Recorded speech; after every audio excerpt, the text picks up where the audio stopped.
So good news. The Labour Party is going bankrupt. I told you it would all work, folks. Trust the plan. Anyway, so here's the story. UK Labour Party in crisis after losing 250 members a day under Starmer. So the Labour... Starmer. Freudian slip, I'm sorry. Anyway, the Labour Party is facing a mounting crisis after the loss of more than 120,000 members. Wow. Since Keir Starmer ascension to the position of party leader, the Times has reported. So that's about 1 in 5 of their members gone. They just left. So that's all the leftists purging themselves. I don't think there's even any need. Self-purging leftists, wow. The figure, which was outlined by the party's General Secretary, David Evans, at the National Executive Committee this week, has resulted in a loss of up to £500,000 per month in revenue. So I was quite surprised by that, because the party membership for Labour, unlike every other party in the UK, is £3. Which is how it grew so big, I imagine. Yeah, that was I believe that was Jeremy Corbyn's doing, which made it so that loads of Conservatives also joined, because it cost nothing, and then just voted Corbyn, because please destroy the Labour Party faster. Right, okay, well that's very, very tactical. So that's that, but apparently they were giving much more than just £3 each, I suppose. Reportedly, the party now only has 1 month's payroll left in its reserves after spending £2 to £3 million on anti-Semitism-related lawsuits and complaints. They got 1 month left of payment, and then all their staff have to go. Speaking to the Times, a Labour source indicated that the party was looking to introduce a voluntary redundancy scheme for up to 90 staff, whilst also looking to sell assets, including its constituency offices in central London. I wonder how much they're selling them for. If anyone wants to buy them, go for it. I don't know what they're up for. Anyway. Well, what would be good is if they were purchased and turned into a Holocaust memorial or something like that. Wouldn't that be amusing? David Baddiel. Yeah, just saying, if because there's talk of setting one up in London at the moment. Well, I mean, could you think of anywhere more fitting? Yeah. I certainly couldn't. God. Anyway, so this is interesting for me because I've been following, I love to follow the Labour Party. It's a guilty pleasure of mine because it's so dumb and therefore it's so funny. And this is interesting for me because they've lost 100,000 members, 1/5 of their membership just gone. Yeah. But the party's kind of been falling apart for a long time. Yeah. It's not just this that's put them in this position of almost bankruptcy, which is that Unite the Union. So this is I think it's the second biggest union in the UK, and it's led by Len McCluskey, who is just a communist. Big shock.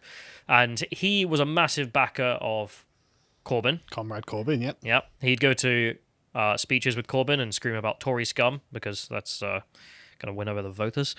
And he pulled out the funding from the union ages ago. They were just like, well, now that Corbyn's gone, what do I care? There's no communism, so we're not going to fund you. So they were also the biggest donor to Labour at the time. Keir Starmer confirmed Tory. Kind of cool. But if we go to the next one here, in case you're wondering about the Len McCluskey Corbyn alliance here, we can just look at this image because I just love Owen Jones in the background. Oh my goodness! I've got nothing to say about this article. I just wanted to show that image. It's on Owen Jones' own website. Great picture. Yeah. Oh boy. But it also is what has led to embarrassments like this. Labour asks own staff to apply for redundancy as party launches employment rights charter. Amazing. So as they're trying to campaign on, we're the party of job security and rights for the workers. Yeah. Also, all the staff have some redundancy because we don't have any cash because no one likes us. Is there a union for the Labour staff? I don't know. Because that would surprise me if there wasn't, to be honest.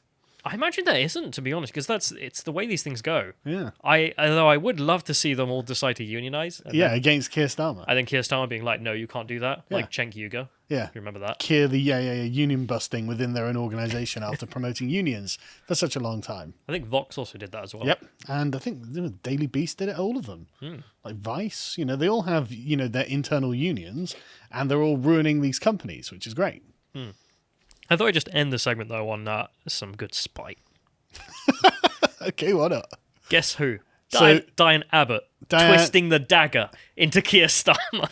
Diane Mao did more good than harm, Abbott. Yeah, the lady who just spent her entire career being a simp for socialism of the worst kind and was a bedfellow of Corbyn. If I'm going to describe that. Well, that's a literal bedfellow of Corbyn, yeah.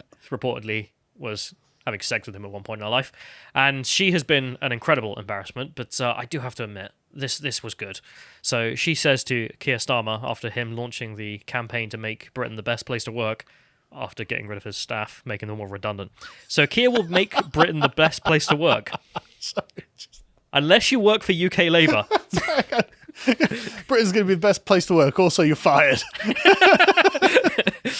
Why is it going to be the best place to work? Because we're firing everyone in Labour. Because you won't have to work for a leftist. That's why. Could you? Yeah, working in the office is that bad. Just by firing our Labourers, it brings up the standard for the country massively. The Labour Party's new slogan, Britain's going to be a great place to work in because you can guarantee decades of Tory rule. You know?